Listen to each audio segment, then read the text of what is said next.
No, man, but you got to keep going. What am I going to do, quit? That's not an option. You got to keep on keeping on. Life's a garden, dig it? You make it work for you. You never give up, man. That's my philosophy. Hey, gardeners. Hope you're all having an awesome gardening week. Just checking out the pepper starts we've got growing here indoors as we're talking peppers this weekend. All right, let's get growing.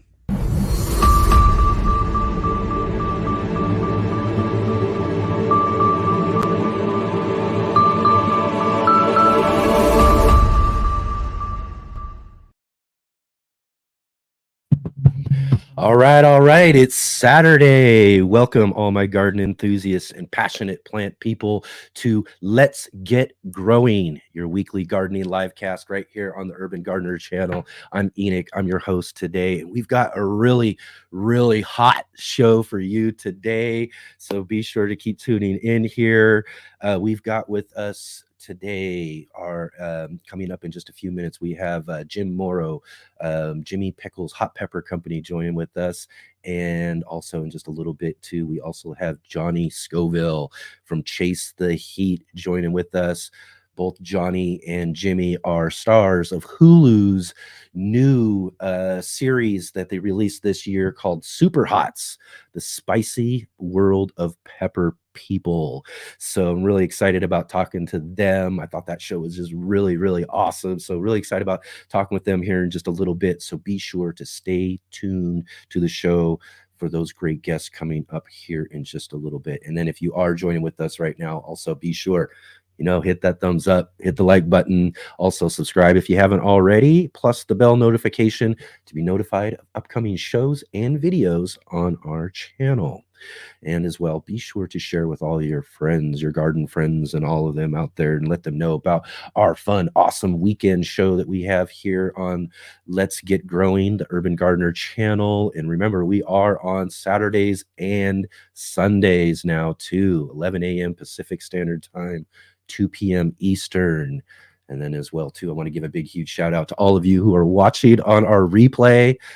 It's really great that YouTube, we get these opportunities to do these really fun live streams and live shows. It's really great to interact with all of you who are here live, but many of you are watching on replays because you don't have the opportunity to be able to catch up with us on the weekends. So it's really awesome to have you along with us here on the replay too. So be sure to jump down in the comment section below and let me know you're here. Let me know what you got growing on. We're talking peppers this weekend. So let me know about your peppers that you like growing. Let me know what kind of plants you like. Let me know all about those sort of things growing on in your garden. I love to hear about it. And then remember to ask any question or comment that you want in our comment section. And and we might just feature that here later on the show, especially questions for our guests as they are on here. We definitely love to ask them your questions as well. It's one of the fun parts of being a part of a live stream, is being able to ask the guests your questions too. So definitely do that there as well. And then also, just to let you all know, we did have a really great show this last week. We had with us James Prigioni from the Gardening Channel, and go back, check out that show. Really fun show. And we also had with us from Grow Big TV, Joe and Corky as well too. So definitely go check those out on our live stream page. And also, don't forget to come and join us tomorrow for our Sunday edition of Let's Get Growing, where we'll have with us Ed Curry, creator of the new world's hottest pepper, the Pepper X. So be sure to check that out as well too. So yeah, lots of great things going on here on the Let's Get Growing show. We've got awesome guests lined up for this weekend. And we are, like I said, talking about peppers, man. One of my favorite plants to grow. Now, I started with cucumber start, as many know, many, many years ago. And that really just kind of ignited this whole growing food passion of mine. But it was, it was a natural thing for all of us gardeners to move on to like whatever we grow first, to tomatoes and peppers being those big prime things that we think about that we grow, and we start collecting seeds from all these different varieties and everything. And for me, when I started growing peppers and started, growing all these different varieties in my first couple of seasons, that's when that was the plant I really, really connected with. Um, so I had all, of course, tomatoes, cucumbers. I was growing all sorts of different things, but it was in growing these pepper plants where I found that really my passion for growing these for plants was really, really ignited, because pepper plants are just so awesome in their variety. And it's not just the variety of hot to sweet, which we all think about when we're thinking about peppers, but pepper plants just range in variety between each type of pepper in the way they germinate or come out of the ground. Some of them take a little bit longer than others. Some pop up really quickly, and that's barring having a heat map, which usually helps with peppers. We all know that we want to make sure that there are soils nice and warm for those seeds to germinate.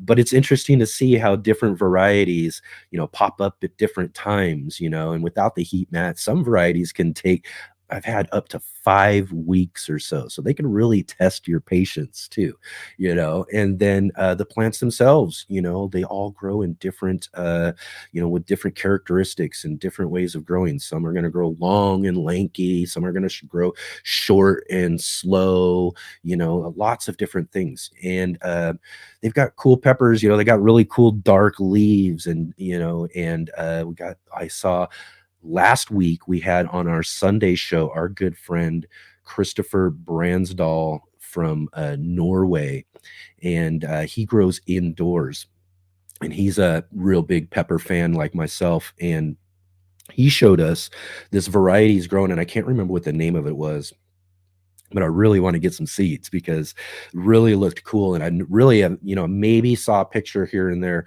but never really seen one before. But this plant was growing almost pure white. It had just barely little speckles of green variegation in them. Who'd ever seen that, and especially in a pepper plant? And like Christopher was mentioning too, is like so white. How does it even photosynthesize? How does it even do those sort of things? So peppers can really present a lot of fascination just in the growing of the plants, and then, like I said, there's not just the sweet and the hot, but there's also the pod styles and the colors, the shapes, all of these sort of things. There are just so many varieties of peppers out there that, it just fascinates me. And I always grow, try to grow as many newer peppers as I can. This year's a little bit different because I really am kind of utilizing some older seed. I am testing and growing some that I haven't grown before, but I've had seed for a while. So one of my real big issues this year is because I've used this older seed, I've got several varieties that actually didn't germinate for me, but I grow tons of different varieties, so I still ended up with lots of great ones to grow. But again, I like to try to make sure that I'm adding lots of new varieties into the grows. I have a few varieties that I really like to grow each and every year, and then some of them do kind of get replaced though with newer varieties that I fall in love with. Like a couple of years ago, the sweet pepper I really like right now is Lesia. It's like a little heart-shaped pod, this really deep, rich red. It's just a beautiful pepper, and tasty, juicy, thick-walled, and I just really love it. So it's kind of replaced some of the other sweet peppers that I grow in there. But that sort of thing kind of happens.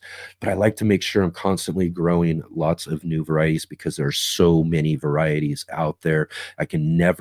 I'll never be able to grow them all. I mean, that's just the one thing about it. So I'll never be able to grow them all, but but I'm certainly going to try to grow as many as I can. All right, let's jump into the chat here. Make sure I know there's a. I got to get used to this now. We got so many great people jumping in nice and early with us here on the show, and of course, right off the bat, we want to thank our moderator, Jay Dixon. We've got the greatest moderator on YouTube. Jay is so awesome with dropping in links and sharing with all of us and helping keep the conversation rolling in our chat function here. So thank you, Jay, so much for joining with us. And of course, we got Rob's Allotment Gardening joining with us from the UK. Good to see you, Rob. Awesome to have you here. And we've got Jason jumping in nice and early with us too from Chase the Heat. Came here to see my brother from another mother, Johnny Scoville. Awesome, Jason. Great to have you here on the live stream with us. Connie Davison, just quick, can't stay, but we'll be listening. Well, Connie, awesome to have you here, even if you're just listening. So thank you for joining with us. And let's see here. Big Will Dog joining in on the conversation today. Good morning, afternoon, all you lovely people. I'm in Indianapolis, Indiana, where it's breezy, sunny, and 70 degrees today. 7 degrees Fahrenheit today. That's pretty good. That's really good, especially for Indiana. That's awesome. You got a beautiful day today then. Good day to get out and do some work in the garden, right? All right, here listening, we got Anik Alexander. Thanks for joining us. Awesome to have you here with us. And we got Sam jumping in. Howdy, y'all. Howdy, Sam. Thanks for joining with us here. Nicole Smith Gardening. Hey. Good to see you, Nicole. Awesome to have you here with us. All right. Sarah from Sarah's Seed Shop. Hey, everyone. Awesome, Sarah. Good to see you here. Heather. Excellent. Great to have you here with us, Heather. All right. Let's see. Make sure that we're getting to everybody here. Looks like we got LP joining with us too. Hello, everyone. Right on. Oh, yes. Big Will Dog says, instead of using a heat mat this year on peppers and tomatoes, I just put them on the rack above my grow lights and saved a bit of energy cost. You know what? I saw you suggest this, I think maybe a couple of weeks ago, and hopefully it was you who suggested this as well. And so I did. I tried it for my tomatoes. The only problem is you got to remember, you've got those tomatoes up there on the light rack. I'm telling you. I mean, that was just, and again, too, I'm so busy doing so many things. I take my mind off things for just a day or two. And what do you know? Because I want to tell you the reason why I give this warning about remembering on doing this, because I think this is a great idea. It's a really great idea.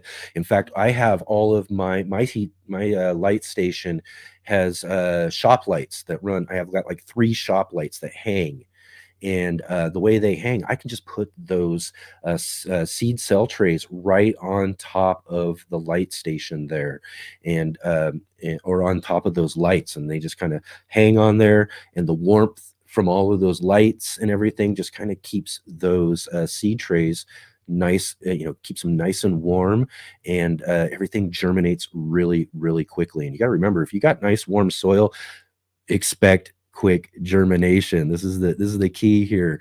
And that's what I didn't do. I didn't think about it. I turned away for just a day or two, and next thing you know, I'm like, oh no, I gotta go check these. And then what do you know, I've got some leggy little tomatoes that are popping up out of the soil searching for light, because I've got them up above the lights on the warm lights there. So I think it's a great idea. You just got to remember to check on them each day, because as soon as any of you, whether you were talking tomatoes, peppers, anything we're growing, as soon as they start popping up out of the soil, if you're growing indoors or starting them indoors, you want to get them under those lights immediately. You want them to, and you want those lights close too, especially with utilizing the shop lights, these fluorescents and LEDs, depending on what you have in those shop lights. They don't really transmit too much heat, so you ain't got to worry about them burning your plants. So that's one thing you don't have to worry about is them burning your plants. So get those lights nice and close up there to them. So they're growing nice and short and stocky and really putting a lot of their energy into the root growth rather than the above ground growth. That's why, they're stretching to look for light. They're looking for that energy that they need, and if you got that light readily available and right up close, they're going to do just fine, and they're going to grow nice big green leaves. But what you're going to really get is some great root growth underneath as well too. So definitely try this method out if you don't have heat mats. That's a great idea. Just remember to check in on those seed starts. Definitely want to do that. Let's see. All right. We got Anik Alexander, new subscriber from Chase the Heat. Well, thanks for coming and joining with us. We got Johnny with us here in just a little bit. It's great to have him on our show here. Dizzy Dragon, what's up? How you doing? Right on. Okay. And Dizzy Dragon saying, yeah, I'm afraid of damping off, so I don't do domes. Yeah, well, the thing with domes is that they work great. Is to kind of keep that moisture locked in as you're waiting for germination. But again, if you're using heat mats and you're gonna get some quick germination, you don't need the dome. If you don't, maybe you could use it just again till they just pop up. And as soon as they do, as soon as they break that top of the ground, take that dome off, get rid of it, because you don't want the soil collecting all of that extra moisture, which is going to really create some fungal problems. And that's when you're going to start seeing dampening off and all of that as well too. So yeah, really ultimately don't really need the domes. But if you do, take them off right away as soon as those seeds break ground. Got a longtime viewer with us, Nancy Hood. Thank you for joining with us, Nancy. Hi, Enoch and everyone. I'm here too, listening while I'm packing seeds for Sarah's seed shop. Yeah, Nancy is Sarah's mom. So yeah, helping out in the seed shop. That's awesome. Excellent. All right.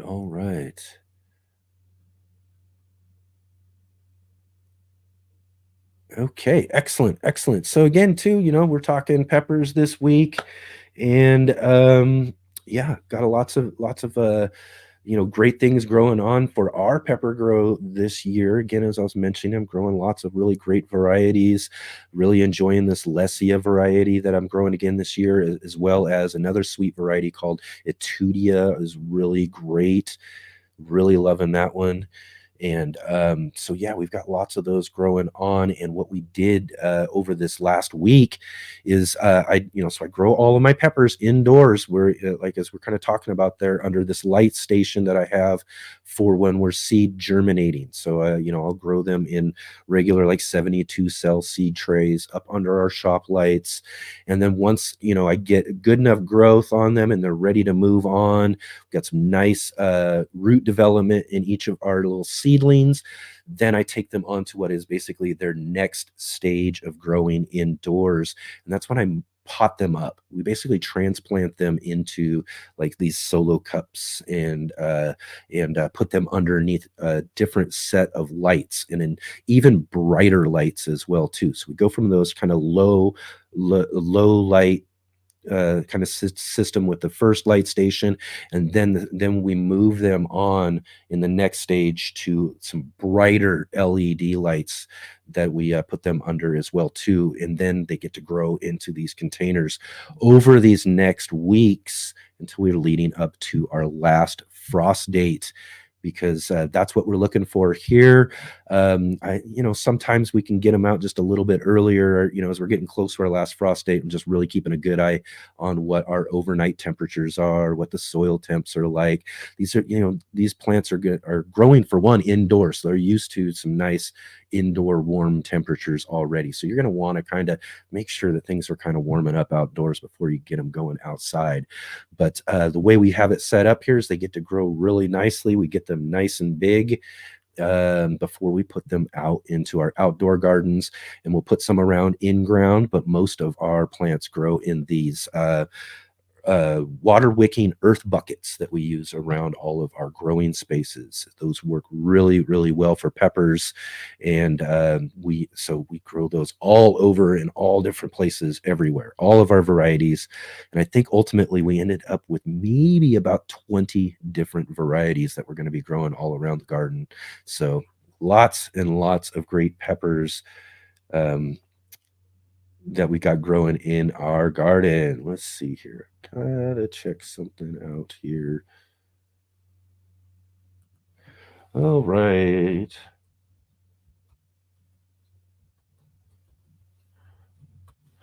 Okay. Just kind of checking on something there for a moment, trying to keep up here with what we got going on in our chat. Oh, I see. Okay, so I see Johnny's in the chat there. So everybody's saying hi. Awesome, awesome. Wickershire project off grid. Made it. Awesome. Glad you made it, man. Awesome, awesome. Great to have you here. And let's see. Make sure I'm not forgetting anybody.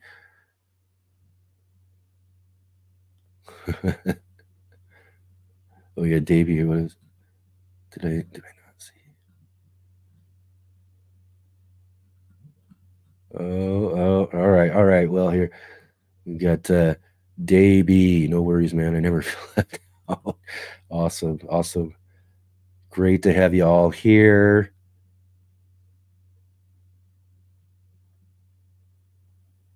Oh, Sam might. Oh, yes. In fact, we do stream to a couple of different channels. So looks like Sam might be on on our other channel.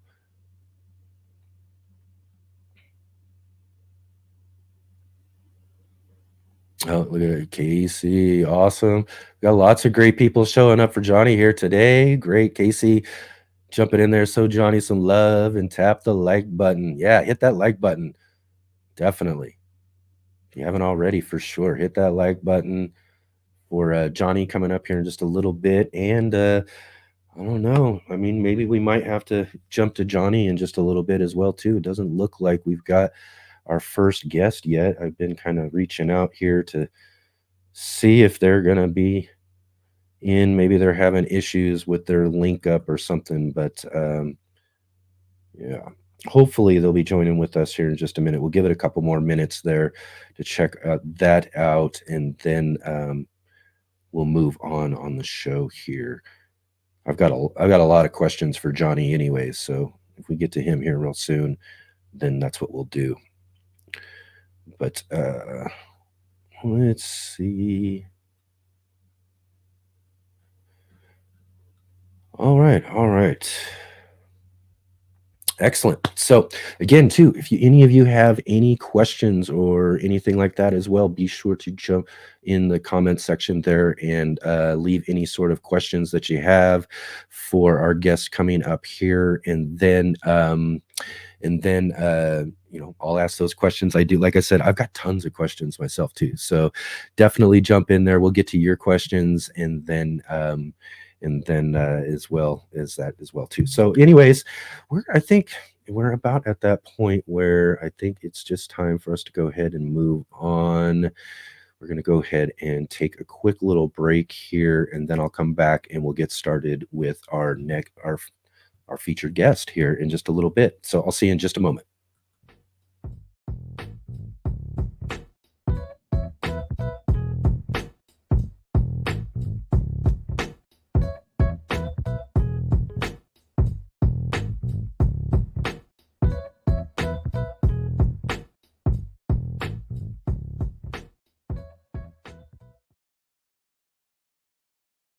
Let's Get Growing is sponsored by IV Organic. Hi, my name is Charles Malky, biologist and plant expert with IV Organics, where we grow cool plants and author Saving the World with the Home Garden. IV Organic 3-in-1 Plant Guard has 7 natural oils that protect your plants, not just from the summer heat as well as winter cold, but also protects your plants from damaging insects and rodents. The oils in the product include castor, cinnamon, clove, garlic, peppermint, rosemary, and spearmint. These oils are natural insect and rodent repellent oils, which are encapsulated by the base powder, offering your plants months of protection at a time. One application per year will suffice for protection against damaging summer sunburn and winter sun scald, but if the target is pest, application as much as 2 to 3 times a year may be necessary.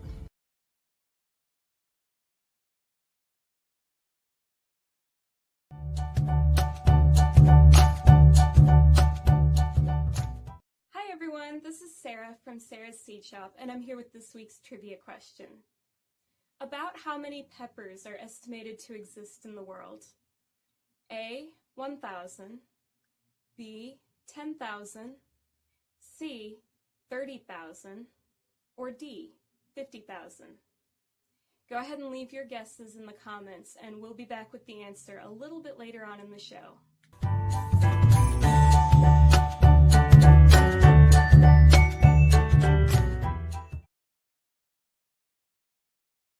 So, all right, moving right along on our show here today. We are featuring one of the stars of Hulu's new series called Superhots, the spicy world of pepper people. Let's check out the trailer.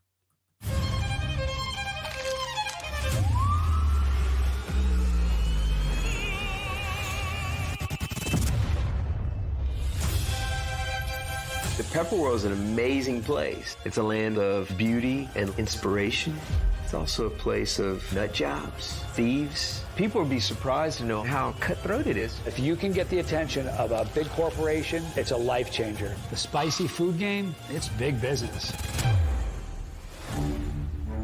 There's like a symbiotic thing between growers, The Carolina Reaper, the 7-pot Primo, the JP Piranha, sauce makers, I think it needs more spice, and eaters. they're lethal. You gotta love lethal. It's a spiritual experience because I'm begging Jesus, please just make it stop this one last time. The Book of World Records does say that the Carolina Reaper is the hottest pepper in the world. That's debatable. It's a quest to find the hottest thing, and I'm gonna find it. it's gonna be super hot. This is definitely the hottest in the entire world. You think about competitive chili eating. The pressure is immense. It's like a boxing match. And you're gonna fight that pepper, and then all of a sudden, boom! 1, 2, 3. Eat that chili! Shen has lost the use of her hands. This could build my empire. I love making stuff that melts faces. Put your toilet paper in the freezer, for Christ's sake. Welcome to the life of a chili head.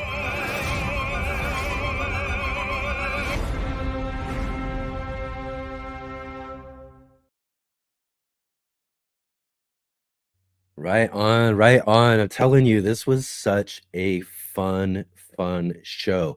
I've been kind of an outside observer of the chili community for many years now, and it was just really kind of super exciting to be able to see a really well put together series like this done by a big company like Hulu, of course, and see all of these really great people that I've been following in the pepper community for all this time, especially our featured guest today. So real quick. You never know when you might learn something, and that's what this is about for me. These are people that I admire. Please welcome my next guest.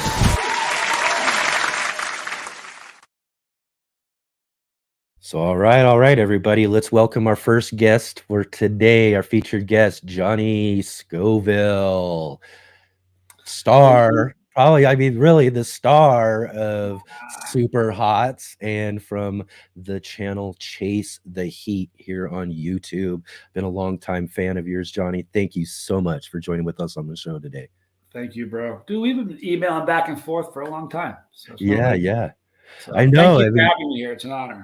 Yeah. Real quick, just kind of a quick little backstory real quick was I was involved a couple of years ago in this ended up being a defunct gardening competition.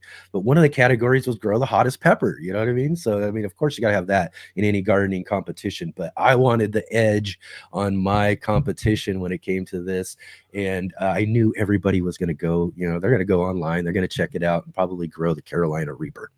And I knew because I watch enough Johnny Scoville videos to know that, I need to go check with this guy. I need to go tap into his knowledge real quick and see what it is. And then Johnny helped me out, and I ended up picking the Prima Tolly to grow. It ended up being one of, like, I mean, literally one of the cool. I mean, I've got a picture of myself. I don't know if I have it here, but I had a picture of myself with this pepper pod. One of the coolest looking pods I ever grew was off of that plant that I grew there. And then, of course, we didn't end up getting to go through the whole competition or anything and find out any results, darn it. But you won, trust me. I know, because I went to the source. I went to the right source when it came down to it. And you gave me some great information. And I really love, I mean, I just reached out, and I mean, it was literally within minutes. You were like, boom, boom, boom. Here's what you need to know. I really appreciate that. My pleasure. We're all in the same crew, you know, we're all pushing the rock up the hill. And there's so many more people eating chilies now than like when I started the channel. It was almost 8 years ago. It's just changed so much. It doesn't even resemble what it was. I know it really has. And I think, you know, I think in a way, kind of, you know, ultimately in the better, because there's just more and more people who weren't aware of the sort of things going on in the chili world who are kind of jumping on. And especially now that you got this really great show out, Superhots, man, this was something else. When I said, you know, I knew a little bit in the background, I've been hearing whispers.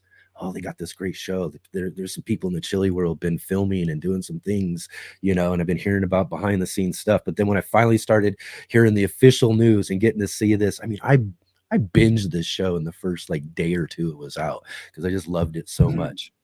But you know, let's start off right there. Tell me just a little bit more about the spicy world of pepper people. You know what? It took on a life of its own. And I learned things along the way that I didn't know, because I'd never been in a reality show before. But what they have essentially when they start a show is they have a rough idea of what they want the show to be. And their hope is that along the way, real quickly, some human interest stories start developing, and they see, the producers or directors see somebody that they think the viewers at home will latch onto and can get behind, so that while you have the main story kind of happen, you have these little backstories. And that's what they're all hoping. And so I was, you know, when it first started, they intended having me on 2 days of filming, and that was it. It was just going to be a couple of days in Dallas. And it kind of, after the first day, one of the directors texted me in the van. I was going back to the hotel. He said, "We're going to lean on you a little more in this than we thought. Is that okay with you?" And I said, "Let's do it." And I didn't really know what they meant by that, but it was a beautiful thing. It evolved into something. It kind of changed and took on a life of its own. Like when they start day one, there was no idea about doing a road trip to pepper places to find peppers. It was nothing they even talked about.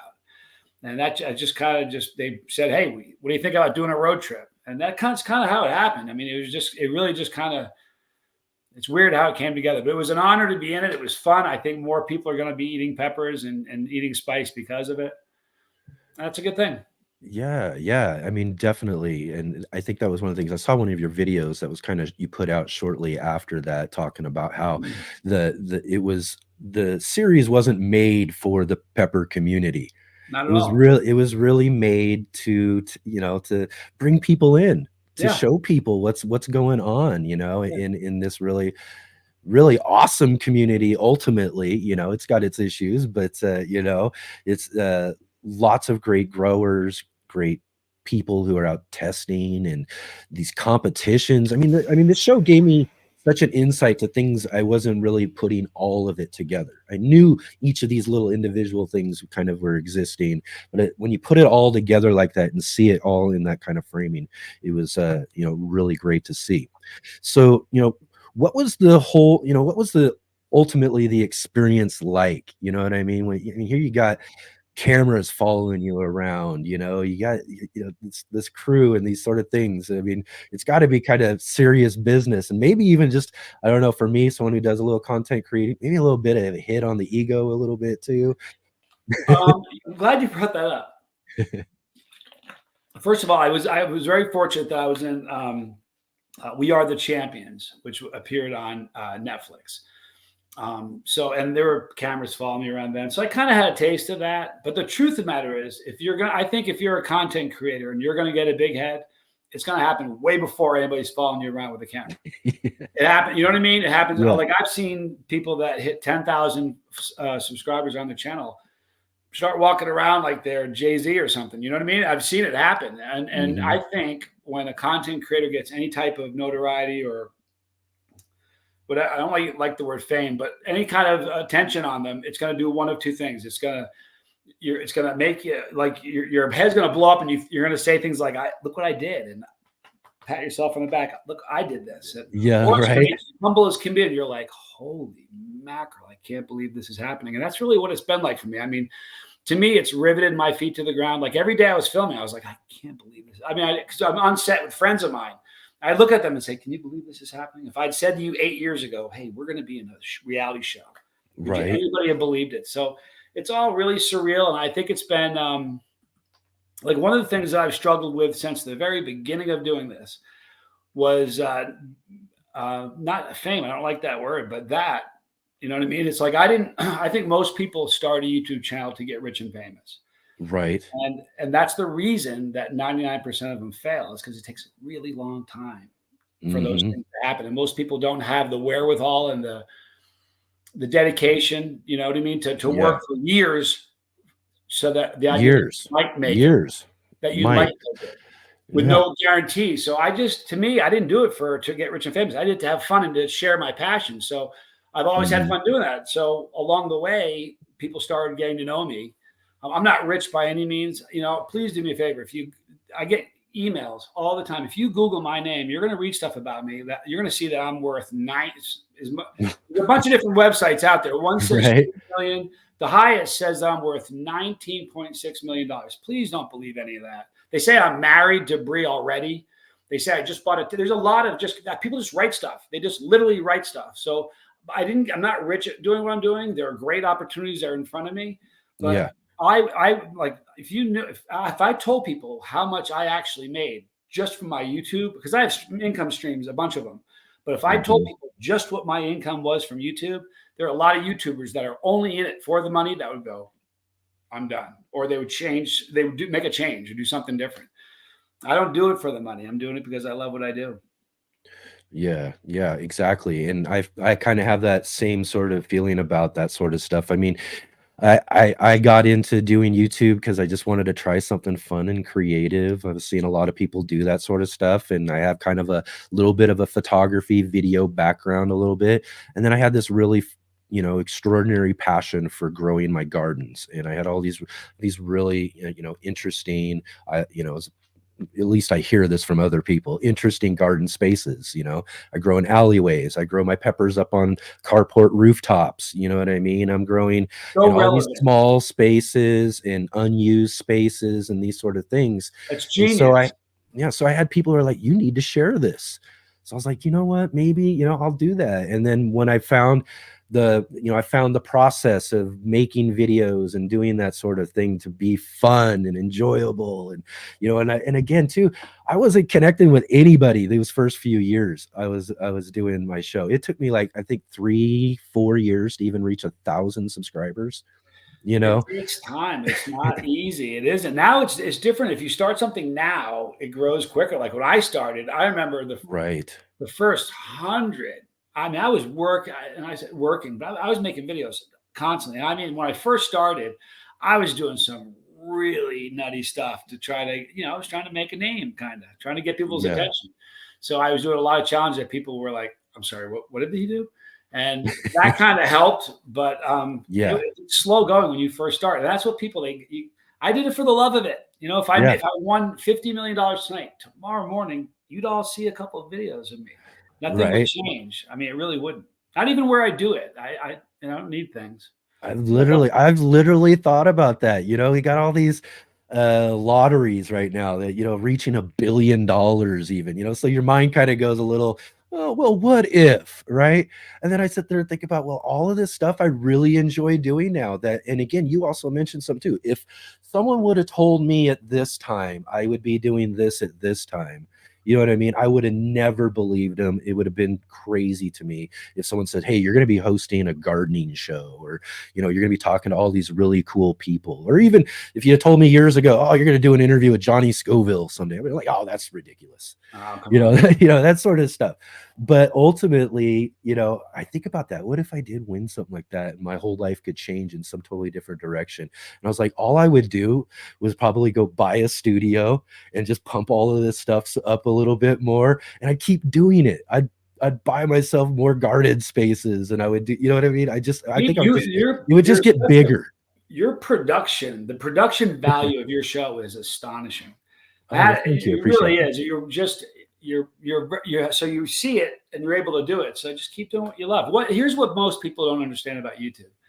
What YouTube is for 99% of people that do YouTube, it's just a place to share fun videos and stuff. But for some people who really take it seriously and are good at it, it is a door opener. And that's what people don't realize. Like, I love, people are now saying, like, I read somewhere that somebody sent something to me about me. And it said I got my start on YouTube. So, you know what I mean? So right now there's some really cool things happening.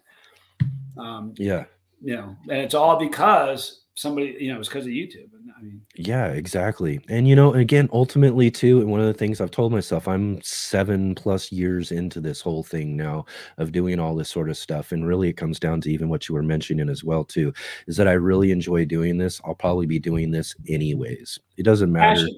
Doesn't matter if I get one of those nice plaques like you got right behind you right there or not. You know what I mean?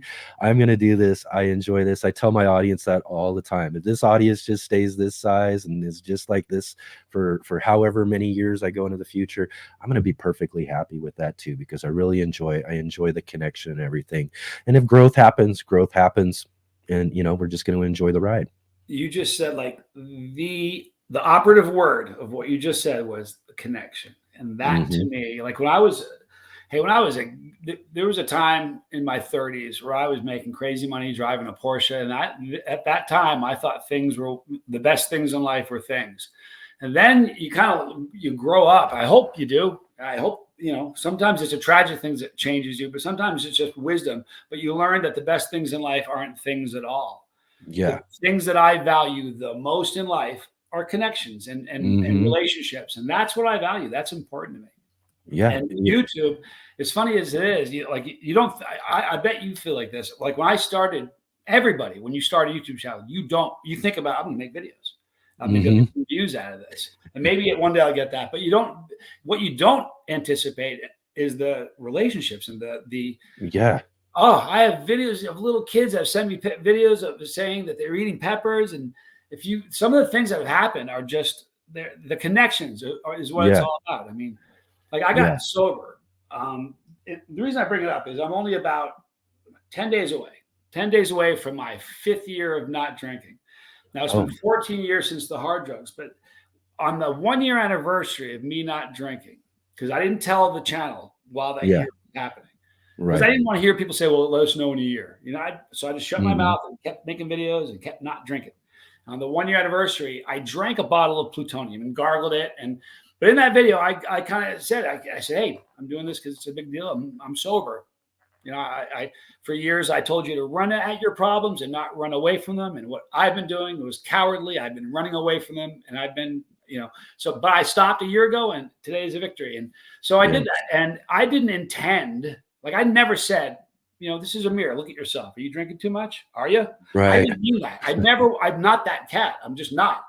I'm not anti-drug or anti-booze. I'm just anti-addiction. But I've never said, hey, you should examine your own life. But what has happened is so many people have said, they've reached out to me and, you know, and what it's all about is connections.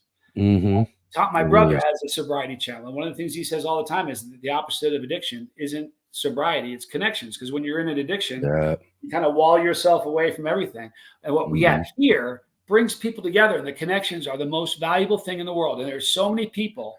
Community is so important in all aspects of life. I'll tell you, isolation is one of the most devastating things, not just mentally, but literally physically. It's devastating. And there's, you know, COVID started it. There were so many people that are just shut in and locked out. And it, you know, I think when they started the internet, this kind of is what they intended. It wasn't about just showing what you ate for dinner or your dog, or this is really the important part of it. And whether we're talking about sobriety or growing peppers or eating peppers or hurting myself and you watching it, whatever, if it brings people together and we have connections from that, how is that anything but a beautiful, beautiful thing? You know what I mean? So in that respect, it's just one giant wheel and we're all cogs in it. I'm just a cog in the wheel. People say like it's not my wheel. I didn't invent anything, man. Nothing. I have never had like an original thought. I'm just a cog in a wheel and just really happy to be a cog in that wheel. Like the things that are happening to me, I'm just stunned every day. I feel like every day, like, I don't know when this happened, but as a content creator, maybe it's because of the show, but I feel like I'm living and every day I get it is a scratch off lottery ticket. And one day it's nothing, but this morning, somebody reached out and wants to do a commercial with me. So, I mean, every day something's going to happen. I wake up saying, is this the day? Is this something cool today? And it's happening every 5 minutes. Something crazy's happening. And it's all because of this connection in peppers. So. Yeah. Again, too, I just feel so the same way when it comes about that sort of stuff, here in the, more for me in the gardening community and all of that. Really, it was those connections. It was, just trying this out for fun, see what I can do and in releasing some of this creativity I've been bottling up for some years. And, I got into it. And then it was the people who started, responding, leaving comments and joining in with things I was doing on other social media and started building this really, this really cool little community around myself. And again, like you said, those connections just really take things in our lives to the next level. And it always seems to be really for the good when it comes down to it, if we're in good position and, have our mind frames right. And I think one of the things you mentioned too, and I was going to talk about this, especially when it comes to the show Superhots, because they mention and talk about this a little bit too. And I found this to be really fascinating. And again, I've watched your videos and heard you talk about addiction and those sort of things that you've had to overcome.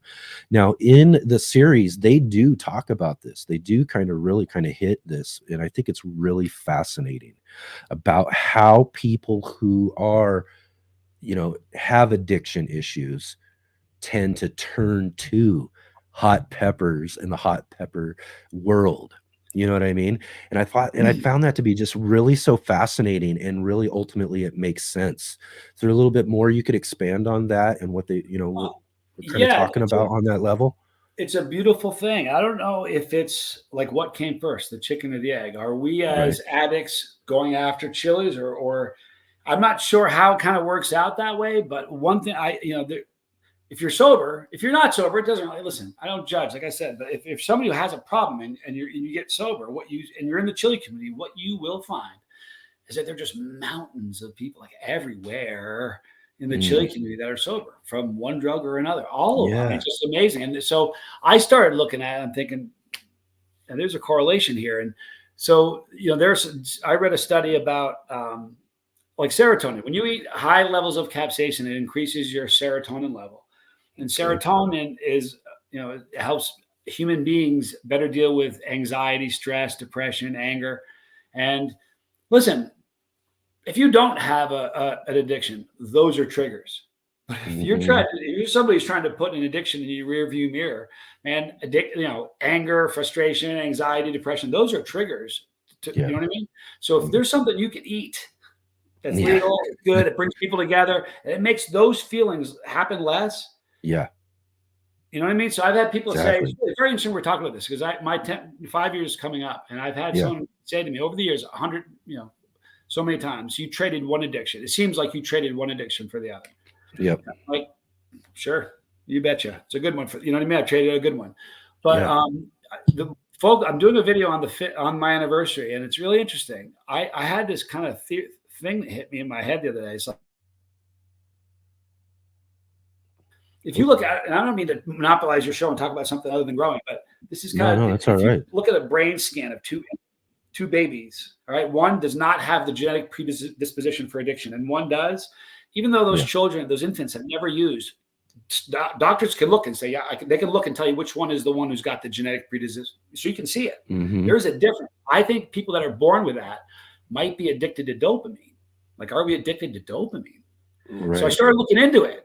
Is it even possible to be addicted to dopamine, because dopamine exists within us. It's in our bodies. So I did some research on it, and it's not possible at all. It's not possible to be addicted to dopamine. However, it is possible to become addicted to the activities that give you that dopamine. Yeah. But if some people jump out of a plane to get it, some people do ratchet, dangerous things to get it. I think this is a pretty healthy, good way to do it. So I think you do all of that, don't you? Jump out of planes, eat hot peppers. Sounds bad. I probably should have used a different example. Yeah, but I haven't done that in a while. I haven't done that in a couple of years, but I'm doing it again for sure. Right. That's just one step I haven't been able to take yet. I wish I really wanted to when I was younger, but I don't know. The older I'm getting, I don't know. Maybe that'll kind of change a little bit as I just get just a little bit older. And then every year you're going to see a little bit more. Every year we see videos of somebody who's celebrating their 95th birthday by hopping right. out of the plane. So here's the good news. Gravity works. It doesn't matter how old you are. So you're young. And the nice thing about it is you got to do it. You got to do it. I got to do it sometime, beautiful man. thing. I'm telling you. I'll have to. I'm sure of it. But again, it was just one of those things I really wanted to do a lot when I was like a teenager into my early 20s, and then just never had the opportunity to do it. But somewhere as I got to my late 20s and 30s, it was just like, no, I don't think that's a good idea anymore. But now I'm starting to approach 50. So I'm thinking, now as I get maybe a little bit older, I'll have passed up that thought, and now life will be like, okay, whatever, let's just do it. Because like you said, I remember when former President Bush, the older one, he was like 95, 98 or something like that, jumping out of an airplane. And I was like, dude, that's just insane. But I'll tell you what, you get a good endorphin dump from eating peppers. But and forget the peppers in the sky. The peppers don't matter. Jumping out of the plane, if you want to talk about an endorphin dump, I mean, there are things in your body that it is dumping every single hormone. Right. It's flooding your body with it, and you don't even realize it. Here's the weirdest thing: you don't realize it when it's happening. Like you don't feel it during the jump. You just get super hyper scary focused in a beautiful way. If you've watched videos of people skydiving, you've never seen one have a bad time. They're all smiling their heads off and giggling because it's beautiful. Really. So, but when you land, you realize what you just did, and that's when it really starts to kick in. And I mean, the first I've jumped 3 times. The first time I jumped, I didn't sleep for 2 days. I'm not kidding you at all. The last time I jumped, it was okay, but I'm telling you, you get high from that, and that sticks with you for a while. It's got legs. Yeah.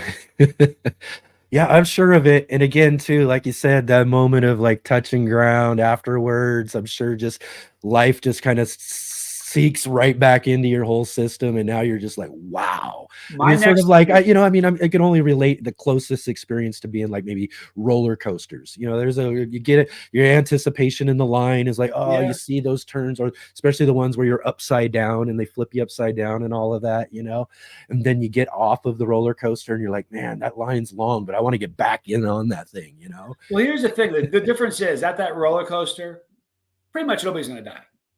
All year round, people are going to go off that, on that, off that. Eventually, someone's going to jump out of an airplane. Something terrible is going to happen. And because that does exist, there is an element there that's very different. But it's beautiful. You should do it. My next crazy endeavor is wingsuiting. I'm going to do that. That's what's that? The wingsuits? Wingsuit. It turns a skydive. It makes you look like a flying squirrel, essentially. Yeah. I've seen those. And you can control it, and I've seen people jump off a cliff. I've seen the video where a dude flies into the opening or door of a plane as it's flying by. That's insane. Well, there's one. It's a Red Bull ad where 2 guys jump out of a plane and then land back in the plane they jumped out of. Right. Yeah, that must have been what it was. Yeah, it's the same plane. A couple of them. 2 guys do it. It's insane. I don't want to do that, but that's a little nuts. But I want to be able to. I need to do that. It's something so there is a limit then, right? Yeah. There's a limit. Excellent. Yeah. Awesome. So let's see here. Again, Superhots was really great. Really enjoyed the show. Again, too, what was to just last question on that part of this. What was like the most fun part of the show? What was it out of all of that? You said things kind of changed up, you know, it wasn't exactly what, but you ended up doing all this stuff. And there's a lot that goes on in the show. What was it the most fun for you? I don't think there was one moment that I could say was the most fun. The whole thing was surreal and incredible. And, you know, it was neat meeting people that I hadn't met before in the chili community. And they were weird with it. I think we'd go to a shoot and everybody would be in a hotel and I'd be 5 miles away in a hotel by myself. I'm like, and they said, we want, when you get there in the same room, we want their reaction to you be authentic. We don't want them to be acting or whatever. So they did that to me all the time. So I'd be in hotels by myself. And so that was kind of a weird thing. Seeing it, you know what? It was really crazy seeing it come out because we finished filming and it was almost a year before it came out, before we saw it. And we didn't know, you know, like when you're in it, it's like, imagine a piece of puzzle. It took 56 days to film Superhots. And if you were on one day of filming, you kind of get an idea of what that one puzzle piece looks like. Now, you still don't know how they're going to edit that one puzzle piece, but you were still kind of in that puzzle piece. Well, I was on 34 days of filming. So I kind of had an idea. By the end of it, I knew where we were going, kind of how it went. I knew I was in the last scene. We filmed the last scene like midway through the season. Yeah. Like I said, this is going to be the last scene. And that was one of the few places where I had lines I had to say. Right. So those, you know, there were some weird things that way. But the strange thing was not knowing when it was all done and in the can, not having any idea at all how it was going to be edited. Yeah. Because I got to tell you something. Here's what happens. People forget this. It's like when I'm on a set, we were on a set for 12 hours, like in Dallas. Give you an example. I got a mic here. It's underneath. So you don't see it. You don't feel it. You got a battery pack on your hip. You don't feel it. Yeah. And a lot of times there were cameras following you, but a lot of times there wasn't. There was a guy from 60 feet away watching you and you're zoomed in so he can see it like this, but you don't realize he's on you. And I promise you at some point you're going to forget that there's a camera on you. And they were really wonderful about only making everybody look good because they were like, here's the strange thing. I'll tell you a funny story. We're second day of the shoot. I have to go to the bathroom really bad. I said, I've got to go to the bathroom. And I walk into the bathroom. I didn't go the first day, just kind of the way it worked out. I'm in and I realize I don't know how to turn this mic off. There's like a command center set up with 3 people right. with headphones on. And I'm in the bathroom with a hot mic. I can't turn that thing off. So I would go in the bathroom and I would tell jokes. So I go in the bathroom, I'd start telling a joke. And I'd do a long joke. So by the time I'm done, I'm giving the punchline.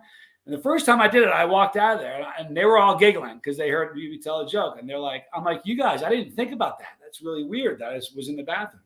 He said, dude, you're on a website now, celebritybathroom.com. Oh my gosh. They had me prank me thinking that was oh my gosh. But you know, so the editing, you don't know how they're going to ever edit anything. So then when it comes out, when it came out that night, like I'll be really honest with you, like the Chili Kingmaker. Look, I was embarrassed that I heard him say it the first time. I was like, oh my gosh, right? Called me that, unbelievable. I don't want anyone to think that I don't, you know. But if you watch the thing over the course of the whole show, they must have said that. They said it a lot. Yeah. And really, I didn't like that part of it at all. I to tell you the truth, though, when I was watching it, really, I just hate to interrupt, but I really thought about that as they were saying that. I was like, Kingmaker. I wonder if because I watch your videos, I know your personality, I know who you are. So in that sense, I was like, I don't wonder if Johnny's really, I mean, they've made him the star of the show, so it makes sense and to kind of give a little bit of a moniker like that. But at the same time, I was like, I don't know if that's really Johnny. That's not in my head. Here's what happened. Now, the first time I saw the reference, that term. I've heard it used before, like in music, a music kingmaker or whatever.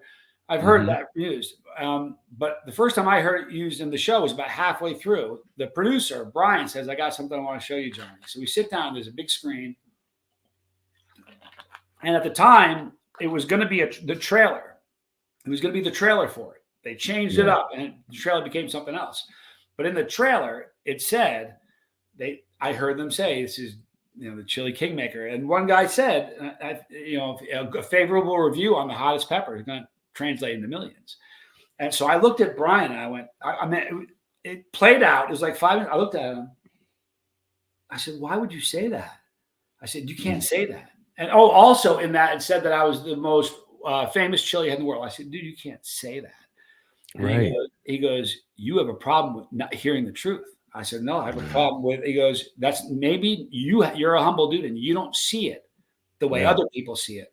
But he goes, but your name, and I don't even like telling you what he said, but he says, everybody in the chili world knows who you are.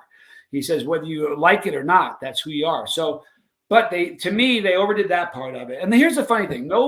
That's the only people that have a problem with any of it's like you said a little while ago, you said it wasn't made for the chili community. Yeah. It was made for everybody else. The people everybody else that watched it didn't have a problem with any of it. The only people that had a problem with any of it are people that are already in the chili community. And I've got some nasty emails and some funny phone calls. And I just, I feel like saying, you're all going to make more money this year. I thought that was one of the great. Yeah. Yeah. But I thought that was one of the things too that I was really good about what they were doing and highlighting in the show too is those sort of like conflictions and those sort of things. I think even in the trailer they talked, Troy was mentioning, the types of people you can find in the chili community, that sort of thing. And believe me, in just putting this weekend together, these two shows, Saturday and Sunday, was a real kind of step into those waters for me when it comes to it. I'm not going to get into all of that sort of stuff, but it was just kind of like interesting to kind of see how touchy some things can be a little bit, and here in the gardening world, we're just kind of outside observers to what's going on in the chili world. We all grow the peppers. We love the peppers and we check in on stuff and see what's going on. And, and really was ultimately my foray into the community world was just, my process of growing. I've been growing peppers for a couple of years, trying different pods and stuff like that. And then it was, I was building up this real fascination. I wanted to learn more. I wanted to see more about what these different types of peppers are out there. And that's when I started tapping into groups and places in the chili community to hear about and to see about. And then it was immediately like, well, okay, I can see there's a little difference about how things go on and how opinions are about stuff goes there. But ultimately, again, that's, where, again, shortly after just jumping into that and figuring that out is when I find your channel and actually really find this whole like different world that I wasn't expecting really, because again, I enjoy peppers. I'm not really into the hot peppers. I love growing the plants. And this will get me into my next question as we move on here, though, too, is that, so it was this love of growing the plants. I go in and I look at more of them. And then I find people who are, for one, the first videos you're seeing as you're looking into people who are testing out and tasting peppers are people who have no clue what they're getting into. You know what I mean? They've got a pepper, they're eating it, they light up, they're hopping around, running around the block, they're gallons of milk or slapping sour cream all over the place and stuff. And those are funny. Those are great. But then when you stop and you watch a Johnny Scoville video and you see this guy sit in front of a plate of like 14 Reapers and just start munching on them and tasting them and telling you about what the flavor is like. Who do you even know the flavor of a hot pepper like this? Seriously, give me a break, right? And I'm watching, I'm like, this is just insane. This is something else. And then moves into the chili eating competitions that are out there. Whoa, what is this whole thing going on? These people are insane, that sort of stuff. But, really, really great ultimately. But I did see a video you did recently, and I thought it was a really great video. But this will be my next question. What is a chili head? What is a chili head, Johnny? Such a good question. I'm so glad you asked, because it's really a good time to answer this now, because right now there are, like, I know some of the analytics from SuperHot. I know how many viewers we had in the first 5 days. Sworn to secrecy, I'm not allowed to tell you, but I can tell you that there's a lot more people looking at peppers now than there ever was. I'm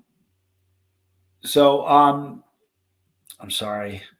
Fire that question again. There's somebody just pulled into my driveway and it threw me off. Oh, yeah, no problem. Simple question though. What is a chili head? Okay, that's right. So all these new people are looking at it and they're diving into it and want to be a chili head. I'm going to ignore the guest. they're wanting to be chili heads, but it brings up the question, what is it? Because there are some channels or some, if you aren't burning your face off or you're melting your face off, you're not a chili head. I had this revelation the other day. A chili head is just passion. I don't care if it's green pepper, and that's the hottest thing you can eat. If you're wicked passionate about that green pepper and you really love that green pepper, you're a chili head to me. I have people that love watching videos of people eating peppers. They don't eat them at all, but they love it. And in my mind, they're chili heads by proxy. You know what I mean? But to me, it's passion. It has nothing to do with how hot you can eat. It doesn't have anything to do with that. Are you passionate about it? Are you excited about it? If you are, you're a chili head. Yeah. Yeah. And that's what I loved about it, because here it is. And literally, it wasn't until I really watched that and was hearing you explain this that I really actually was like, hey, wait a minute. I'm a chili head. Oh, What's man. going on here? I'm a chili head. I have this amazing passion for growing peppers. You know what I mean? Just the growing the plants. And if you heard me talking at the beginning, this was just, I mean, seriously, I love growing, and I love the individual characteristics of different varieties of peppers. I love whether they're sweet, they're hot, the pods, the colors, the shapes, the sizes, all of that sort of stuff just really, really drives my passion for peppers, more so than eating the hot ones. But, you know, again, I have a passion. Listen, I got to ask you, I made that video just very recently. Do you tell me you just had that revelation recently? Just recently, yeah. You didn't think, I've been following along. I've been observing this outside of the chili community. You didn't think you were a chili head? No, because again, too, like you were saying, there's people who, I mean, when you're thinking chili head, you're thinking, I got to be eating these hot peppers like Johnny Scoville. And I got to be, I got to be trying and testing these things out. And I sit there and I think of myself as I grow all of these great super hot peppers. I love growing super hots. Like I said, one of the coolest peppers I ever grew was the Primatali you suggested, and just amazing, beautiful pepper, but I wouldn't touch that thing with a 10-foot pole. And so I'm thinking, you know what? So I'm thinking like, I can't be a chili head. I won't eat these hot peppers. I'll only go up this much. I mean, like I ate a Sugar Rush peach and was like, ooh, I think that's about my limit. Tasty, but I think that's about my and it's for the most part. I don't. So again, that's kind of the idea I had, is that if I'm not a hot pepper eater, how can I be considered a chili head? But then I heard you to explain this, and I really encourage people, go check out Johnny's channel if you haven't already. I know there's a lot of people here from your channel already, but if you haven't, go check out this video about what is a chili head, because it really is enlightening when you really think about it. And I think you explain it so well. It makes me wonder, though, like how many other legit chili heads are out there, but because they're not in contests, or because they don't have a YouTube channel, or because they're not doing challenges, they don't think they're chili. I want to give you a hug. I feel terrible that you've been doing this for this long, not knowing. No, I mean it. I'm like, that is mind-boggling to me. Right? It makes me wonder how many others. How many are there? You're all chili. Yeah, I mean, I really thought that. I was like, wait a minute, for all this whole time. I was one the whole time. This whole time. I think you are a veteran chili head, like with years under your belt, for real. Yeah, I guess so. And it really is one of those things too, though. And out of, like I said, I grow almost everything. I have a passion for gardening and growing. I'll grow anything and everything I possibly can. I just love growing plants, but it really was when it came to peppers when my passion really, really blew up. Was just like, wow, and it was really the variety. It was just these multiple characteristics within, even, SuperHots. People are like, oh, SuperHots acting this way. Well, no, not all of them do. They all have different characteristics, whether they're a hot or they're a sweet, and everything in between, and that's what's the cool thing about growing these plants, is that you don't really know what to expect, especially if you're growing newer varieties each and every year like I do. So, that's my passion. That's my fun, is I have, mine is on the plant side and growing and producing these sort of things, and again, I consume tons and tons of sweet peppers. I got tons of my favorites and love all those sort of things as well too. But so I do eat peppers. Just there's only a limit I'll go to the heat. Listen, you are without question a chili head. I just can't believe that. I feel like, honestly, my heart broke a little bit. It broke a little bit, but now that I feel better. Right. Well, a good thing, and again, I definitely wanted to make sure, we talk about this too, and touch on that because again, too, is that I'm sure there's a lot of people who are watching who haven't probably thought of themselves as chili heads because they don't eat hot peppers. But if you like peppers, you enjoy peppers, and even if it's just, I don't know, however you like them, I guess, like I say, growing, eating, whatever, you're a pepper chili head. Awesome. All right, so let's get into chilies real quick, man, because I want to know some information here. One of the things too. All right. Let's talk about one of the big things out there. Of course, we're talking about ranges from sweet to hot, and when we're talking about these ranges, everybody knows and goes to what we call the Scoville heat units. Could you explain to me a little bit more about what is the Scoville heat units and that Scoville scale? Certainly. It was developed by Wilbur Scoville, no relation to myself. He was a pharmacist. And what he did was he had a system by which you have a vat and you have a dried sample of powder. And how many ounces of water you'd have to add to that sample before test subjects could no longer detect heat. And that's how he did it. Now, today's we don't use that. But in essence, we use expensive machines. I can't remember the name of the machine, but it's a different technique to get those numbers, and there's a lot of controversy about it. It's just one of those things, but that's essentially how you determined the Scoville rating of something. All right. So the parts per million, or that sort of thing, or however many. Yeah, I guess, I guess it's however many parts per parts of water, I guess is what you're saying. So 1 million parts of water to 1 part. Dizzy Dragon's in the chat right now, and this guy will be able to tell us he'll probably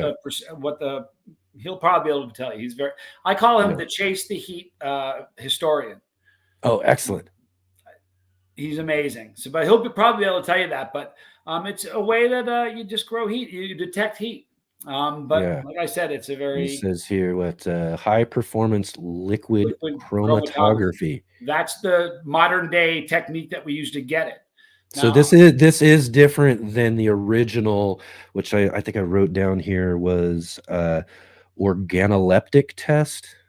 I think it's they are arriving at the same end result. They just go about it differently. And I think that's essentially what it is. Yeah.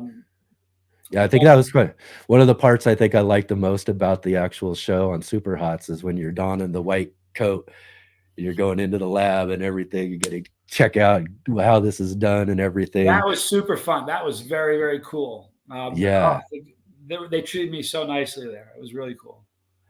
Right on. Okay, so now one of the things that a lot of people talk about when it comes to peppers and Superhots, is, one thing is, health concerns or health benefits. Okay. Are there health concerns that we need to be thinking about when it comes to eating hot chilies, or are there health benefits? Okay, there's health concerns, but they're only immediate, they're short-lived, and they're not fatal. Unless you have an allergy or to capsaicin, you're going to be okay. If you look at the definition of capsaicin poisoning, it's sweating, it's flushed face, stomach cramps, vomiting, hiccups. Kind of what we do. So I mean, to me, there's discomfort. Now, most people aren't going to get seriously burned because you're not going to eat something super hot by accident. You're doing that for a reason. So it comes with the territory, but the health benefits outweigh I don't think there are any negatives. The health benefits, it's an amazing fat burner. It speeds up your metabolism. It boosts your immune system. It's a great painkiller. And if you eat enough of them, it's a wonderful weekend. It's a lot of fun. You feel great. So there's a lot, and it brings people together. So there's a lot of great benefits. There's more vitamin C in a pepper, I think, than 3 oranges. So, they're very, very, very healthy for you. All right. Yeah. And that's kind of one of the things that, I had been looking into and thinking about, of course, they're nice, fresh vegetable of some sort of fruits. There's a few more misconceptions. They do not cause ulcers. I was just gonna ask about that. Yeah. It's clinically proven that capsaicin lowers stomach acidity. Okay. I had IBS when I was in my early 20s. Can you imagine that? You see how I eat for a living? I'm telling you. So it does not. Here's the problem: if you have an ulcer, if you have one already, it's got to diagnose it. Toot sweet, really quick. Right. So a lot of times somebody may have an underlying stomach problem, eat something hot, and say the pepper did it. No, they didn't. Pepper diagnosed it for you. And a lot of times people will misinterpret wicked bad stomach cramps to I have an ulcer now. Right. Same thing. But there's no heat in seeds. People think that seeds are hot, and there is no heat in seeds of peppers. Yeah. I was going to ask you about that too. I thought that was one of those things I saw probably a couple of years ago. You did that experiment. That one bugs me because you will still see shows with professional chefs that are preparing a meal. We'll take the seeds out to lose some of the heat. I'm like, yeah. This is one of those ones that I remember. I remember you doing this experiment and looking into that sort of thing. And I remember that. And every now and then I'll be out there talking peppers or whatever, someone in some group or something, and hear somebody mention that. And that's immediately I go, I'm sorry. It's like, sorry, I know that I don't know if necessarily it's been proven in some sort of lab somewhere, but I know there's someone I really trust who in the pepper community who's done this test and is, basically to me proven that seeds don't have any heat. Again, so seeds don't have the heat, but they're embedded into what does have the heat, right? Right. It's the placenta. If you look, I was about to pull up a picture of like a bell pepper cut in half. Just try to imagine a bell pepper. And here's the base where the stem is. Remember there's a lighter color, almost light green or a lime colored, sometimes white in the bottom of where at the base of the pepper. That's where all the seeds are attached to. That is called the placenta. And that is where the majority of the heat resides. There's also oils that will be on the outside of seeds for sure. And they'll be coating the wall of the pepper and the membrane, everything on the inside. But there's the majority of the heat is in the placenta. That's why if you have, look, a great example is a jalapeno. If you have a jalapeno that long and you eat the first half of it, you're like, no, it's not so bad. Then you eat the second half. If you're not a chili head, I've seen it happen 1,000 times. Somebody will eat the first half of a jalapeno and be fine. Then we'll eat the second half of the jalapeno where all the heat is, and it'll turn their world upside down. It happens all the time. And then they think they're eating the seeds, and therefore it was the seeds that was doing it when it wasn't. And even, let's see, Sam jumped in here saying, the membrane covering the seeds, ? There. Well, the membrane, but this is what has on it residuals of the placenta. It has residuals of the oils on it. So if you wash that seed clean, you're not going to get any heat. Exactly. That's what happened. I had a grower, Tom Broom, washed 40 seeds in saline that were primatali seeds, 40 of them. I ate 20. My son, who's not really a chili, well, he is now. He's got a channel, but he wasn't at the time. He ate 20, and no heat in them. Now, people will think sometimes you'll chew a pepper up and it'll get stuck here in the side of your teeth, and it'll burn like crazy where it's at, and people will think that the seed's hot. The seed's coated with capsaicin oils, and that's why it's burning you in one spot. But the seed itself, zero. Yeah. I was always fascinated by that. Weird. But it's great. It's, and again, too, just these simple misconceptions that are just so easy to the Reaper is the hottest pepper. Simple misconceptions. Right. Exactly. Sorry, I had to. Right on. So, I was about to say something, but I'm not. Good. Okay. So, all right. So we're, you're into this hot pepper. Someone gave. Okay, I'll tell you this actually real quick story here. Last year, I was growing, and I can't even remember which one it was. Maybe it was a 7-pot or something like that. I'm not even sure, but I think it was a variety of 7-pot. But I had these plants growing, and my neighbor next door, who's actually the owner of the place I rent. So I'm a renter here. And he lives right next door to me here. And right along where he walks in his walk path to his back, where his car is where a lot of my chili plants grow. So he's always looking at them and checking them out. And so one day he's out there and he asked me about one of these chilies. I was like, oh yeah, this is a really hot one here. But I plucked the pod off and I handed it to him. And this is a young kid too, 20, he did. And I wasn't thinking, Johnny, I'm not a person who thinks like this. And I'm sure you probably would have thought about this first, but like give a great warning beforehand. Because I wasn't expecting this kid to pop it right in his mouth. I mean, like literally before I hand it to him and before I could even say the next words or so, he's all, and just, you know what I mean? So he's just hopping around. Did he eat it and swallow it, or did he spit it out? Oh yeah, he chewed it up, swallowed the whole dang thing, man. Couldn't even believe it. This guy had never touched a hot. I mean, he's thinking hot peppers, jalapenos, serranos, probably, or something, And it was literally one of those moments, Johnny, where I'm like, oops. and then all of a sudden he turns to look at me and his eyeballs go huge, and I'm like, oh dude, man, I wish you would have waited, man. That guy, you're about for a ride. He will remember that until the day he dies. You think your memory of that is good? That guy somewhere, maybe telling that story right now, he'll never forget that. I promise. Yeah, exactly. But so this leads to my question is that, so he's all like, what? He's like trying to figure out, what do I do? What do I do? What do you do in that instance, Johnny? What do you do? I mean, we hear things about milk, cream, all this sort of stuff. So what do you do?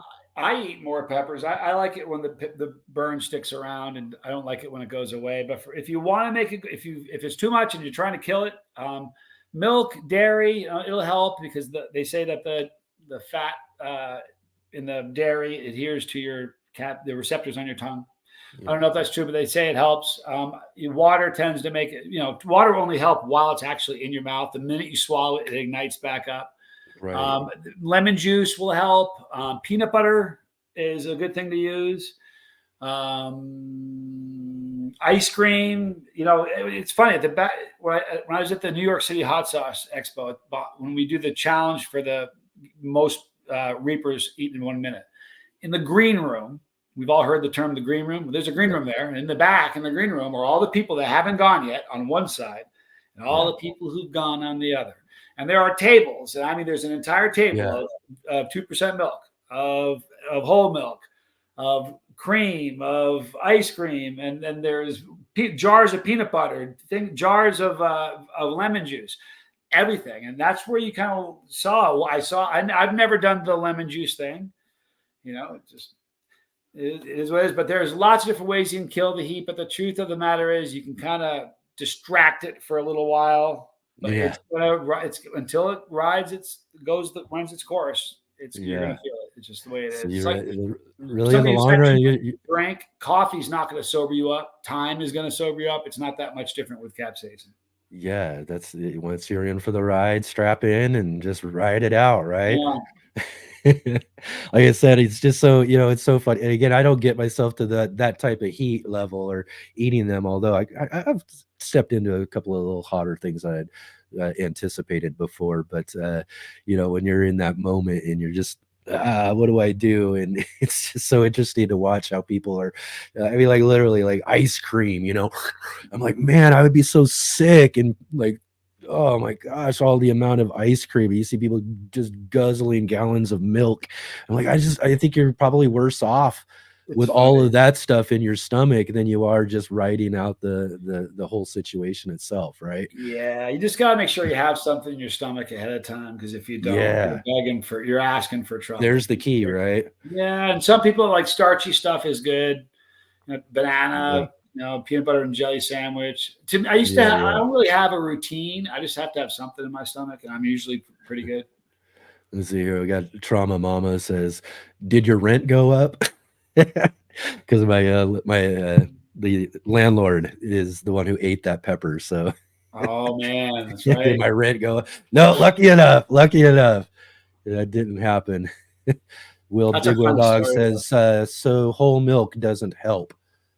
Whole milk, anything to me, I don't know.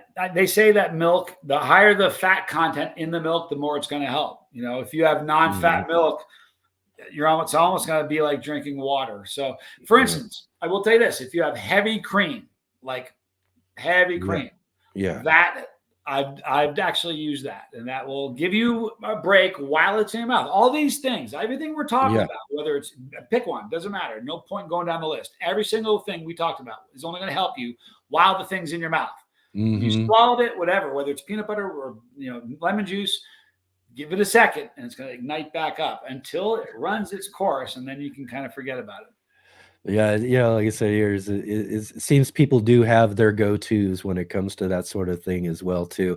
And again, like you said, it makes sense. If you're coating your mouth and you're letting it sit there, but then at that point, you just got to sit there with a mouth full of something and while you're just keeping it in there and not swallowing it, because then again the heat kicks back up again. But again, like you said, it's about the ride. Go for the ride.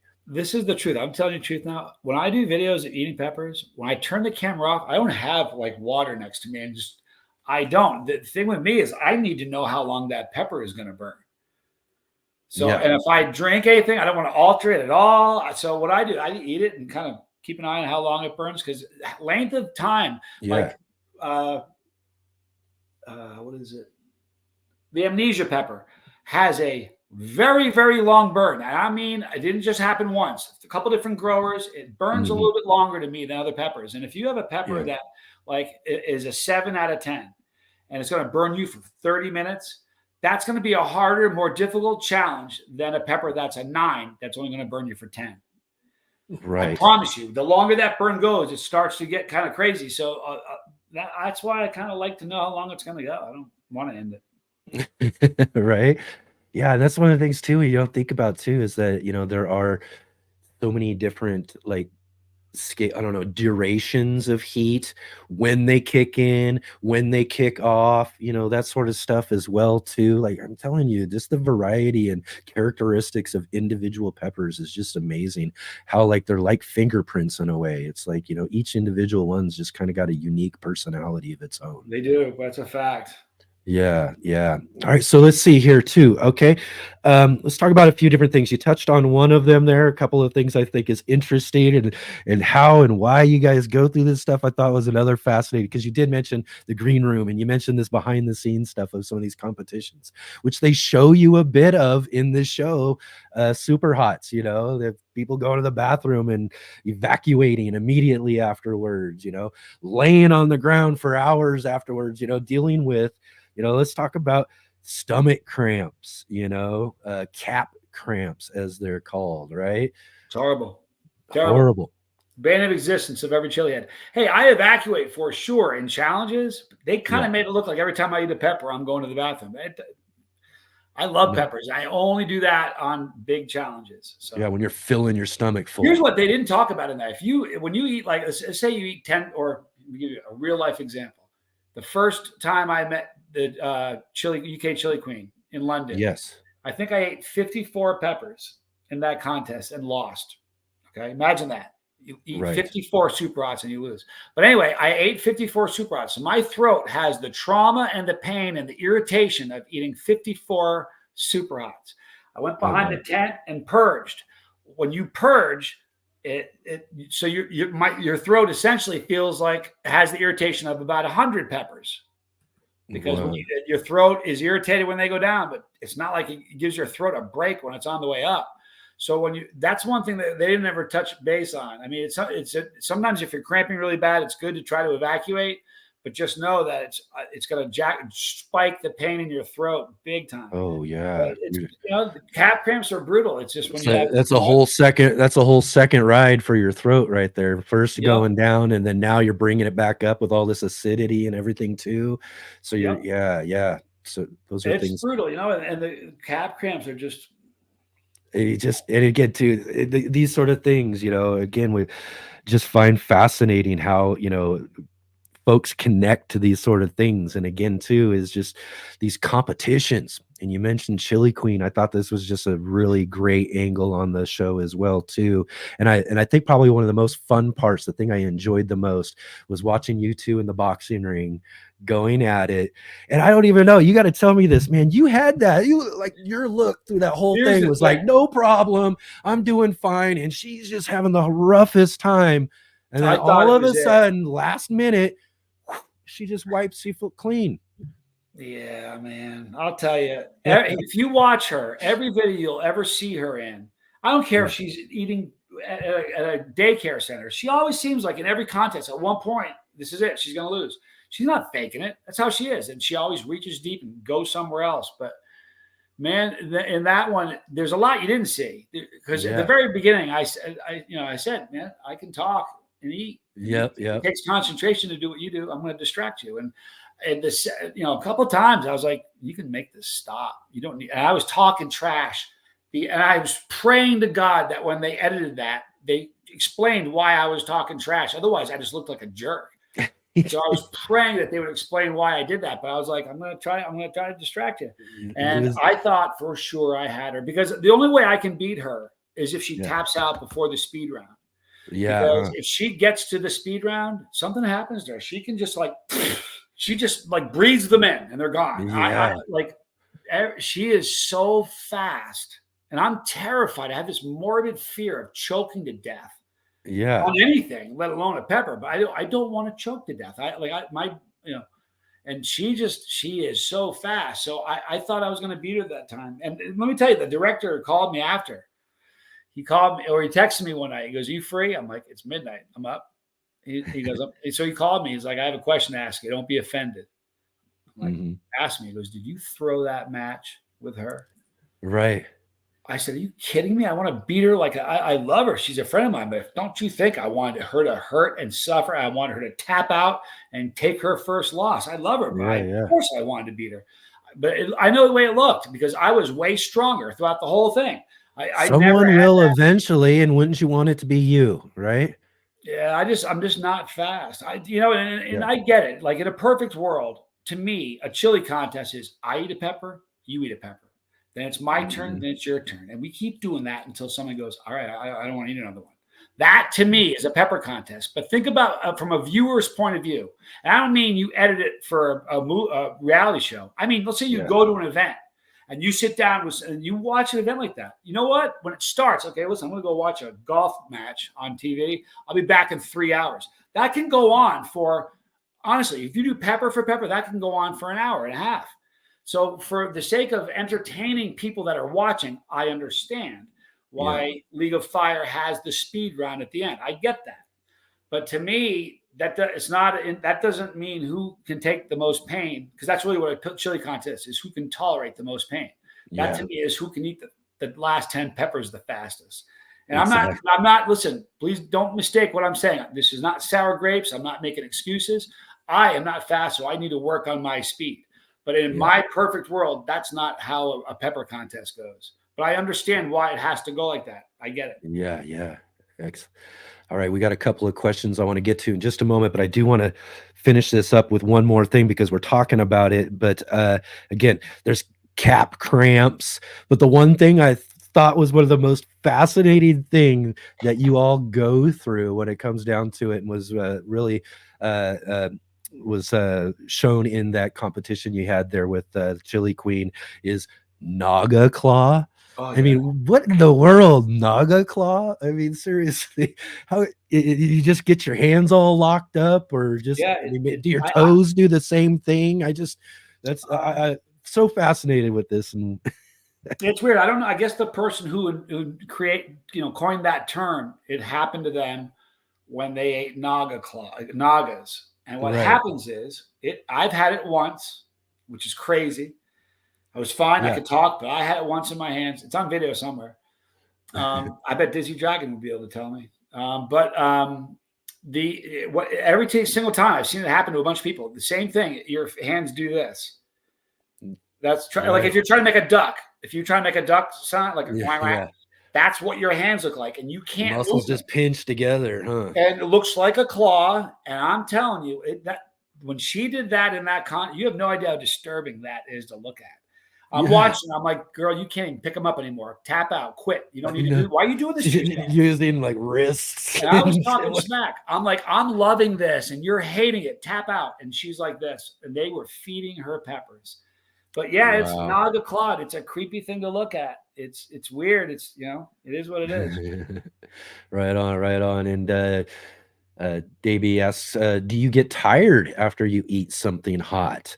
Does this wear you out at all? I mean, I can't expending that energy, I suppose. I don't know. Can't believe Dave B asked that. Here's why. This is a funny thing. College Boy. You guys have seen College. If you haven't seen College Boy in any of my videos, you got to go watch the David and Goliath video. His name is David, and he was a non-Chilean, and we would do these things together. And he did. I'll tell you what. So here's the thing with the question, great question day. He would go through when the calf cramps would hit. He would one day I'm looking for him. I'm thinking I was worried about him because he ate a lot. And I'm like, Foy, my business partner's like, man, where's College Boy? I'm like, I don't know. He must be in the bathroom. I figured he was in the bathroom chucking. So I go in the bathroom, nothing. I'm looking around. I can't find him. I find him on the couch. We have a couch there, recliner, if you're taking a break. He is out snoring. I'm doubled over in pain, and I do this like I'm seasoned. He's sleeping. I'm like, so I was angry. I wake him up. I'm like, what are you doing? He goes, I'm sleeping. Leave me alone. I'm like, what do you mean you're sleeping? How are you sleeping? You just ate peppers a minute ago. How are you sleeping? He goes, I'm exhausted. I can't keep my eyes up. Leave me alone. I left him alone. He slept for an hour and a half. Foy then's like, dude, no more big challenges. He's gone for 3 hours. We're paying him. He's one of our employees, you know. But it happened to him all the time. It's happened to me once. Yeah. I ate. I don't remember what it was. I don't remember which challenge it was. I'm sure I talked about it after, like the next day, but it was after. And I sat down and I felt this intense fatigue. And I couldn't keep my eyes open. He would, Lord Kiss Freak, he would sleep through cramps. And I'd wake him up just so he'd have to deal with them. I'm like, no, you're cramping, wake up. You're not getting off that easy, right? No, but it's only happened to me once. But I remember looking at him going, what is wrong with you? But the one time it happened to me, it felt like I'd run a marathon. I just could not keep my eyes open. It was just unbelievable. And I wasn't really cramping, you know, it was like being given a sedative. Right. Yeah, that's just something else. Again, it's all that sort of stuff, man. Just really fascinates me about doing that sort of stuff. And I think it's great when it comes down to it. Let's see here real quick here as we're winding down our interview here. I've got a few just kind of quick questions about peppers themselves to ask you. What is the hottest pepper that you've eaten? Not the hottest pepper, but the hottest pepper you've eaten. I've eaten three that are all. I've eaten a lot, everything, but the hottest three, and I'm not trying to.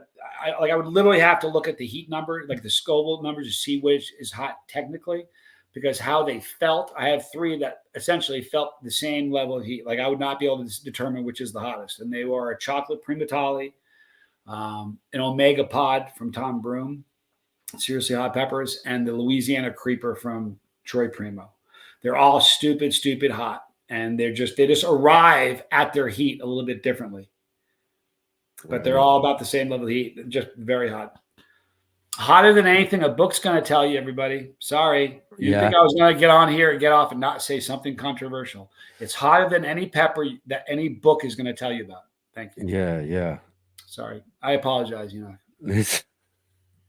That's all right. That's all right. But again, too, it comes down to experience, though.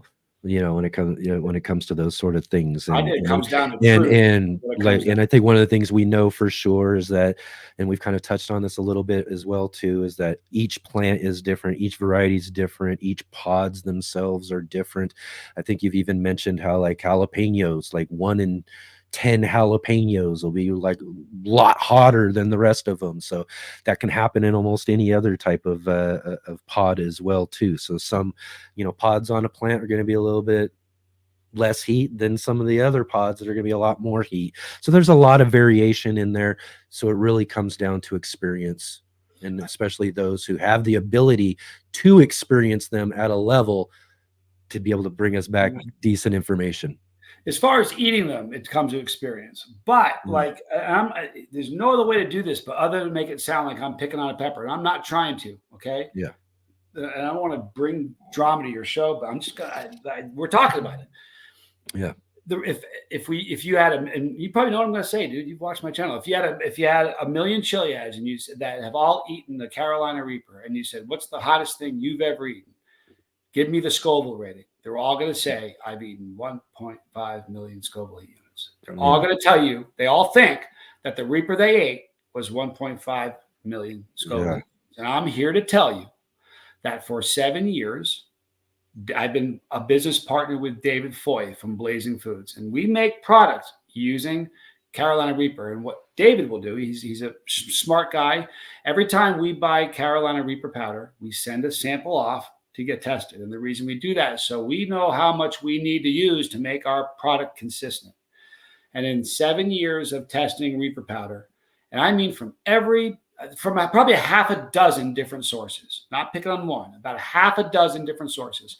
We have never, ever, ever, ever seen Carolina Reaper powder hotter than 770,000 from any grower ever. Now, I have seen with my own eyes ghost pepper powder that was from a lab at 900. I've never seen a Reaper break 770. So while it does take, we're talking about experience in eating them. We also need to talk about truth in presenting them, because there's no such, I don't believe there's any such thing as a 1.5 million Scoville Reaper. If it was, I mean, look, I don't know anybody who's eaten one. Here's why I say that. I know what that feels like. And I eat peppers that hot. So I think what we need to do is get real honest about stuff. And that's an important thing. And I think we're moving in a direction. Things are happening within the industry that we don't necessarily need to talk about, but if you're in the know, you know, there are things happening that are making people start looking at labels and SHU ratings that are going to start forcing truth to be told, because too often the truth is not told. In fact, to go the other way, it's not a matter of the truth not being told, but lies are being told, and for the express purpose of selling a product. And that, to me, needs to stop. That's bad business. You know what? It's bad. It's bad if it happens in the car industry. It sucks if it happens in the music industry, but it really is bad if it happens in this industry. And that's got to stop. Right. So then, the surprise comes if you, and I think I've seen you talk about this before, is that if you've eaten one of these and you've expected it at this 1 point whatever million Scoville heat units, and then you find a tincture or something like that that's actually that much, you're going to be in for a heck of a surprise, right? Or if you eat sauce that they say is 2.4 million, and then you get a hold of some 2 million Scoville tincture, because it's out there all over the place, and you think, I can handle the 2 million. I handle the sauce. It's 2.5. Yeah. And then you realize that you aren't ready for that. And so it matters. Yeah. It matters. Yes. And sort of as Dizzy Dragon was mentioning as well too, it's conditions of plants are very important. It's how they're grown as well too. We're the gardeners over here in the gardening community. We know how important it is. When it comes to most all of our crops that we grow, is how we grow them, the conditions we grow them in, but really even more when it comes to these different heat levels and those sort of things. When it comes to pepper pods and that stuff, it's really important. Yep. And let's see here. Oh, so what is your favorite pepper? Boy, you know what?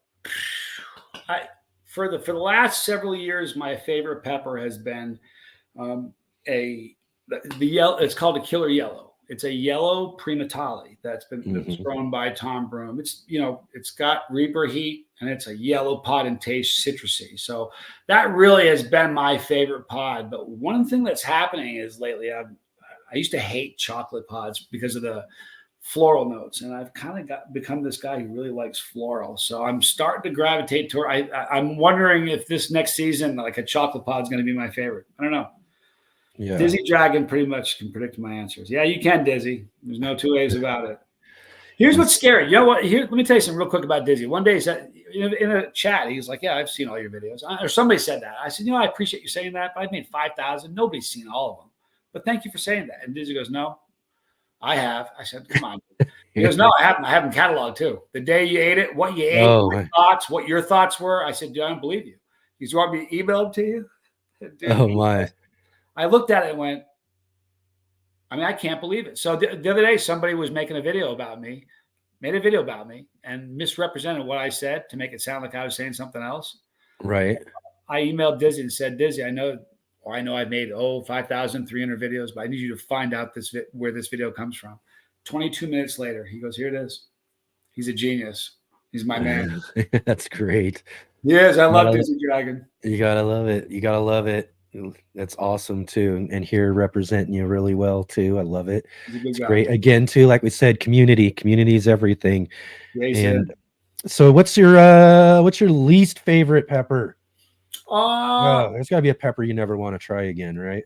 Yeah, you know what? Pockmark orange. The last time I ate a pockmark orange, it tasted like poison. It was so bad that, and I know that my taste for floral, it has changed, but my memory of that pot, it was just terrible tasting. Yeah. So that was the only one. That's the last one I really didn't like. Now, in the early days, there were 100 really floral peppers that made me want to, thank you. Caramel Maruga, Dizzy. That's what I was thinking of. But as now looking back, I would like, I wish I could eat that pepper now. That pepper that made me almost throw up years ago would be a tasty treat right now. All right. And let's see here. Sweetest pepper. Wow. That was, do you mean sweetest hot, the sweetest hot pepper or just any sweet pepper? Ooh, give me one of each. Like sweetest hot pepper. Everyone's okay. I had some, believe it or not, I had some, stop Dizzy. Dizzy's typing in my answer right now. I can just sense it. Quit it. I ate some Dragon's Breath that Tom Broom grew, and these were winter pods. And winter pods taste totally different than summer pods, but I had a bunch of them that were very sweet. Dragon's Breath that were sweet, and that was shocking because sweet and super hot doesn't really go together too often.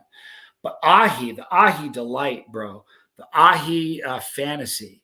Ahi amarillo, ahi anything. I love ahi peppers so much. To me, they're so sweet and just I love them. Are Sugar Rush ahis? Yep, Sugar Rush. I think they're ahi. Sugar Rush Peach, the Sugar Rush Cream. Sugar Rush Cream is insane. Have you had one of those? Haven't. No, I just had the Sugar Rush Peach. The Sugar Rush Cream is a white. It's beautiful. It's a creamy color pepper. And it is sweet and yummy. Oh, I can't believe you haven't tried one. You need to grow that, man. Yeah, I got to try that one too. Definitely. So good. So Bacado. Thank you, Disney. All right. Awesome. And let's see here. Another one real quick. Favorite pod, not like flavor or anything, but just the pod itself. Like, is there visually? Visually appealing you know what? pod. I stop, Dizzy, please. I know he's doing it. It's a 7-pot primo, and the reason for that is I have a wonderful friendship with Troy. He's I love his family, his kid, his son calls me Uncle Johnny. He's just a wonderful friend of mine. And when I started the channel, I wanted a pepper for the banner of my YouTube channel, and I reached out to him and I said, "Dude, can you do me a favor?" I said, I want a really pretty picture of it, the prettiest primo you got. I'm going to use it for my logo. And he said, I'd be honored. So he took a picture of it, and it's gorgeous. And it's just the most beautiful picture. And he sent it to me, the actual pepper. I don't have it here. If you look at his Primo Army shirt, the pepper that's on the Primo Army shirt, it's the exact same pepper. He grew it, and he just reversed the image. But that, to me, is potentially one of the prettiest peppers I have ever seen in my life. It's so beautiful. It's so perfect. But I'm also super fascinated and super in love with bubblegums. They're just, that's just like God playing in your garden. I'll tell you, we're going to make the stem change color. We're going to give it a little color on the top. They'll love that. Yeah. I'm trying to, I wish I could remember the variety. I had my guest last Sunday growing some peppers indoors. He grows in an indoor garden that he built. He lives up in the mountains in Norway. So he does a lot of indoor stuff, but he showed me this pepper and it was almost completely white with just a little bit of green variegation in the leaves. Wow. I've never seen anything so fascinating and cool like that. That's not the pod though. My favorite pod, I think right now though, or has been, is a pepper called Dos des Landes or Du de Lande. I'm not sure if I'm pronouncing it right either way, but it grows like a big, long red, like almost like a bigger cayenne with these ripples at the top, but it's got this deep red, almost blood red color, and it's so sweet. I mean, it's one of the Who's sweetest, candiest. growing them? I'm not even sure who's growing them right now. I've got some plants I just started. So if I get some plants or I get some decent seed or something like that, or I get a pod growing later on, maybe I'll get your address and send one out to you, because they're just one of the most amazing things. And recently, though, over the last year, I'm growing this one that I get from Baker Creek Heirloom Seed Company, and it's called Lesya. Lesya, and it's again a deep red color, very thick wall, juicy, but they grow in almost these heart-shaped pods. And so with the red, I mean, it's just so, they look really cool, but they also taste really, really awesome. So one of my favorite peppers right now.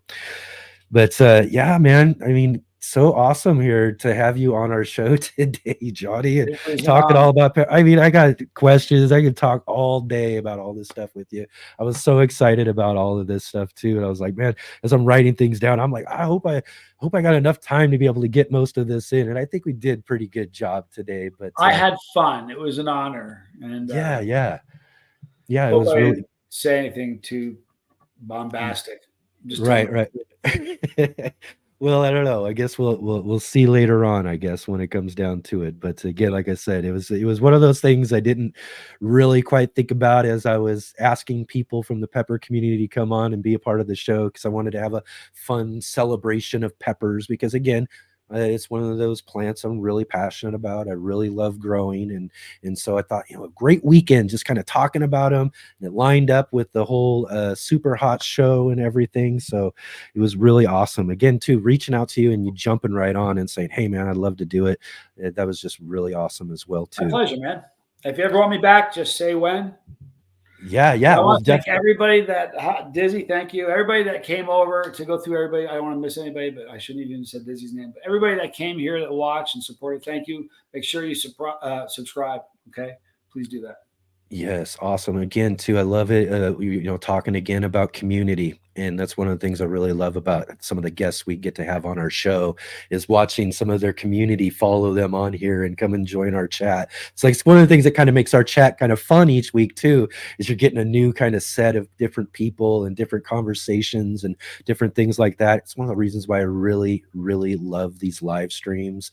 And again, to be able to connect more, not just with other people who are doing other fascinating things like yourself, but with the people who watch us and follow along with us as well, who get to kind of follow along and be a part of the whole conversation, ask questions and all that sort of stuff. So yeah, again, too, just really, really thankful to have you on the show today, and really awesome. It was my pleasure. Thank you so much, guys. Everybody have a great day. We'll see you guys later. You got it. And definitely hold on a little bit there and we'll check you out. Hey gardeners, thanks for tuning in to our show today. We'll be right back at it here in just a moment. I just wanted to take a second here to highlight our regular videos and features here on the Urban Gardener channel. Our weekly garden journals,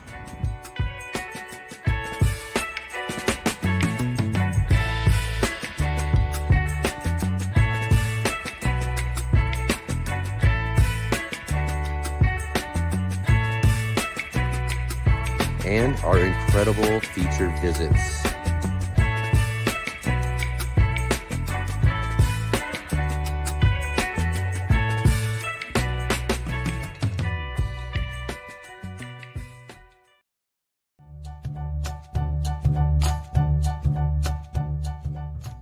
The answer to this week's trivia question is D.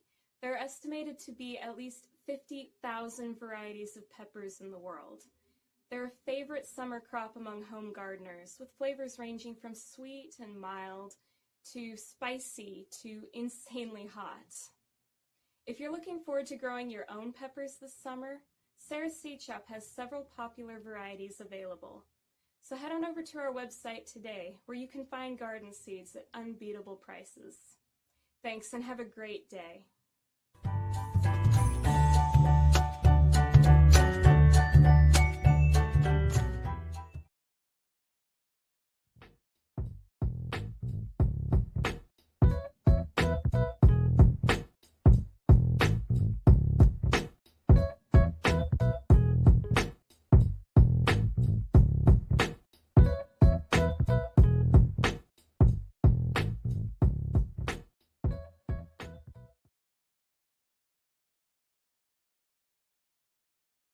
All right, all right, all right.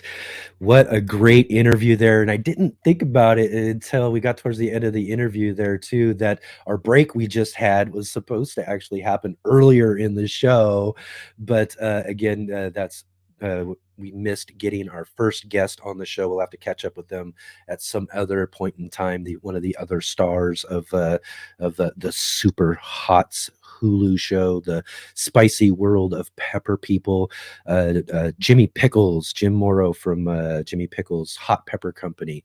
But we'll have to catch up with him at another time. But just an amazing, amazing conversation with Johnny Scoville. I mean, again, like I said, I've been following this guy for several years, and really just one of those people. Early on, I just couldn't believe that there's people out there who will just consume these hot, scorching peppers, at that level like he does, and then again, too, just one of those things. I find him to be just a really honest purveyor of information and things like that, out there in the pepper world.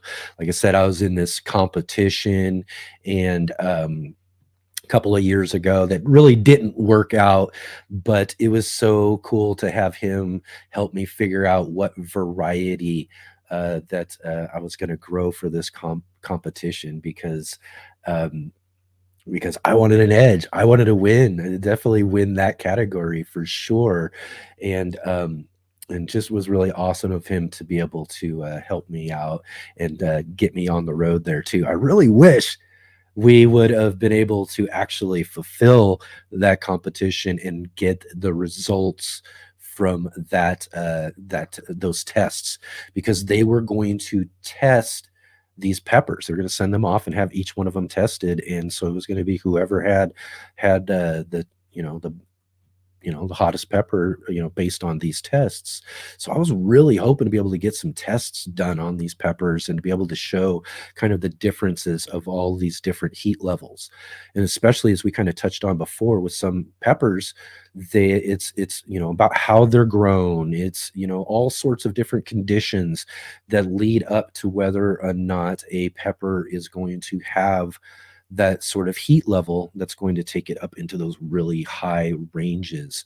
And so what you can find is a lot of different peppers have a lot of different ranges on them, even within the same plant too. So yeah, so I was really hoping to be able to get the results of that test and be able to show those differences and all of that as well too. But yeah, it was just, really, really great to also be able to kind of tap in and talk a little bit more about this show, Superhots. And man, like I said, I really love that show. That was just really, really cool. I didn't know what to think about it at first. It was coming out. I was like, oh, wow, they got a reality type show. What is this? What's this going to mean? All that sort of stuff. And they did a really, really great job of putting together all of these different storylines and everything. So just really, really great great show. So if you haven't had a chance to check that out yet as well too, definitely go and check that out. You do have to have a Hulu subscription in order to get it, but definitely go check that out as well too. And also, again, link down below for all of those of you who are joining us and haven't checked out Johnny Scoville's channel as well too. It's great to have all of you who are joining from his channel come subscribe to us and check out our show. It'd be great for everybody else who shows up and checks out our show to go check out his as well too. So definitely go and subscribe and check out some of those crazy things that Johnny gets himself into in the hot pepper world. So definitely awesome. Again too, be sure to come and join with us tomorrow for our Sunday edition of the show. We're going to have on with us on the show. We will have with us Smokin' Ed Curry. He's the cultivator of the last two Guinness Book of World Record holders, the Carolina Reaper and the Pepper X. really, really hot peppers. We're going to get down and talk with him about cultivating these peppers and all of his passion for growing these super, super hot peppers. So definitely come and check us out for that show tomorrow. Same time, same place, 11 a.m. Pacific Standard Time, 2 p.m. Eastern, right here on the Urban Gardener channel. And then again, too, definitely come and join with us next Saturday as well, too, 11 a.m. Pacific time, 2 p.m. Eastern. We are going to have with us Linda Vader from Garden Inspired Life. Linda Vader is going to join with us. She has a great gardening and lifestyle channel on YouTube. So she's going to join with us as our featured guest next week on the show. So definitely be sure to come and join with us then and catch up with all of the great things that Linda's got growing on in her gardens and everything else that we've got growing on as well too. And also, before we end the show real quick, if you haven't yet, hit that like button, thumbs up for Johnny Scoville and the Superhots show, and subscribe if you haven't subscribed yet. Hit the bell notifications to be notified of those upcoming shows here on Let's Get Growing. And one of the other things too that's real important for us this year is we're growing our audience. Please share with your friends. Let everybody know that we've got this really awesome gardening and growing show here on the Urban Gardener channel each and every weekend, Saturdays and Sundays. Also too, if you have a moment, jump down in the description below. There's a link where you can join. We talked a lot about community in our interview today. Come be a part of our gardening group, the Let's Get Growing gardening group on Facebook.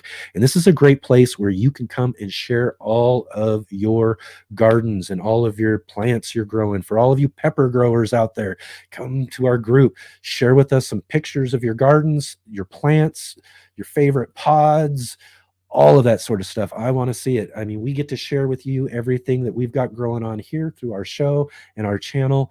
And this group is a great way for all of you to be able to share with me so I can see everything that you all have growing on as well too. So really, really great. Do that. Go check out the Let's Get Growing group. And again, too, really awesome show today. So glad to have all of you with us here. And again, be sure to come back and join with us tomorrow on Sunday. And if not, be sure to be here next Saturday. And we'll see all of you then. You have a great week.